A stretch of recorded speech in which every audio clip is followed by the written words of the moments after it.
Cette vidéo, j'essaye de vous donner un petit rappel sur le théorème de Thevenin.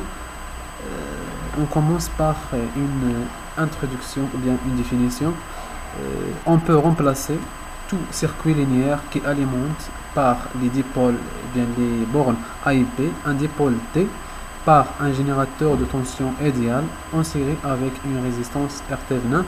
La force électromotrice E Thevenin du générateur est égale à la différence de potentiel mesurée entre A et P quand le dipôle T est débranché. La résistance R Thevenin est égale à la résistance mesurée entre A et P quand le dipôle D est débranché et que les générateurs sont remplacés par leur résistance interne. Alors, on peut conclure de cette définition trois choses essentielles. Vous pouvez comprendre cet théorème, il faut bien connaître trois choses essentielles. La première chose, c'est savoir calculer R Thevenin, la résistance équivalente vue entre A et B. Deuxième chose, savoir calculer la tension E Thevenin, c'est-à-dire la tension à vide lorsque le dipôle est débranché. La troisième des choses, c'est connaître le schéma équivalent de théorème. Alors, je vous donne ici un petit exemple pour d'application. On vous donne ce schéma-là et on vous demande de trouver l'expression de tension VRL, c'est-à-dire au borne de A et B, par l'application de théorème de Thevenin. Alors, la première chose, on a dit que à faire, c'est calculer R Thevenin. Comment peut-on calculer R Thevenin? Pour calculer R Thevenin, il faut débrancher, premièrement débrancher le dipôle. Ici, on a le dipôle, c'est la résistance RL. Parce qu'on vous demande de calculer VRL. C'est-à-dire que le dipôle ici, c'est la résistance RL. Alors, on la débranche et la deuxième chose à faire, c'est on éteint les sources de tension ou les sources de courant existants. Alors si on a une source de tension, on la remplace par un court-circuit. Si on a une source de tension, on la remplace par un court-circuit. Si on a une source de courant, on remplace par un circuit ouvert. Dans notre cas, il n'y a que une source de tension, on la remplace par un fil. Comme vous voyez ici, on la remplace par un fil ici et on a débranché le dipôle ou bien la résistance RL. Alors, je vous donne ici une méthode assez simple pour calculer R Thevenin. C'est-à-dire, R Thevenin, c'est la résistance équivalente vue entre les bornes de A et B. Alors, on commence par A, ici, c'est-à-dire A. Le chemin de R3,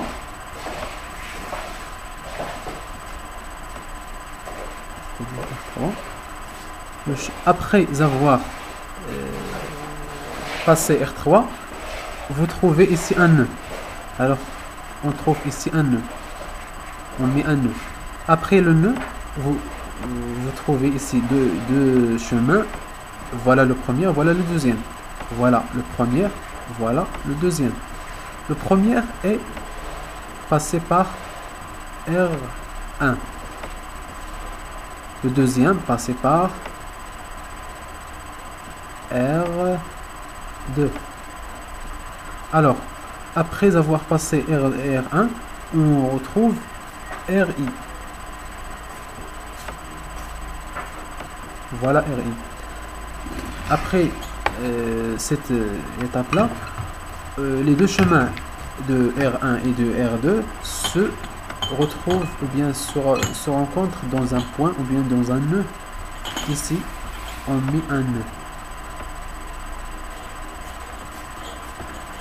Alors, après le nœud, comme vous savez, ce chemin-là mène au point P. Alors, on fait le point P ici. Alors voilà, c'est très simple.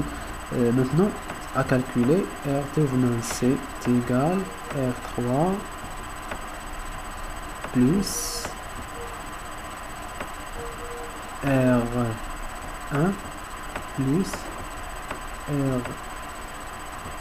RI en parallèle avec R2. C'est très simple à calculer. Voilà, cette méthode c'est efficace pour quel que soit le circuit, vous trouvez la réponse. Alors, la deuxième chose, c'est calculer ET-venin. ET-venin, c'est la force électromotrice.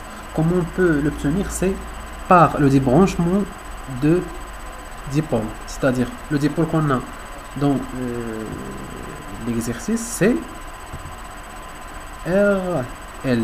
Alors, on le débranche. On le débranche. Voilà. Voilà qu'on a. Lorsqu'on débranche, lorsqu'on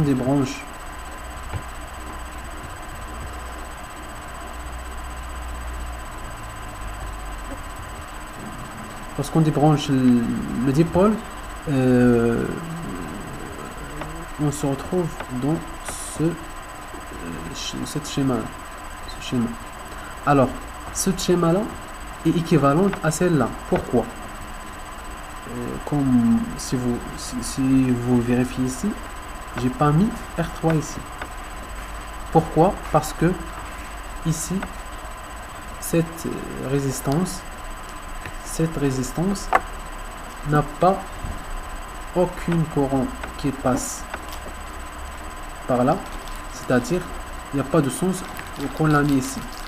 C'est pas formé, c'est pour bien éclairer les idées, c'est égal à 0 parce qu'il n'y a pas de courant, c'est-à-dire ici R3 fois cette tension, c'est R3 fois I est égal à 0, c'est pas 0, c'est-à-dire 0. C'est-à-dire un fil. Pourquoi on a mis ici un fil? Alors, pour calculer ET-venin, il suffit d'utiliser le théorème ou bien le diviseur de tension. C'est égal à quoi? C'est R2 sur R2 plus RI plus R1 fois E. Voilà l'expression de ET-venin. Voilà plus clair. Voilà l'expression.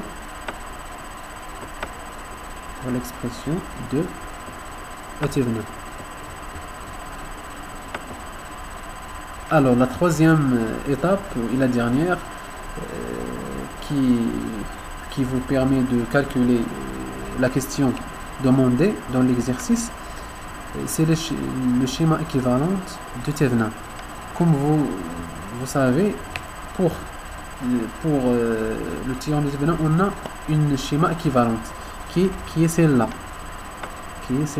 Alors, toujours dans tous les exercices, voilà la partie qui ne change pas. La partie qui ne change pas, c'est celle-là.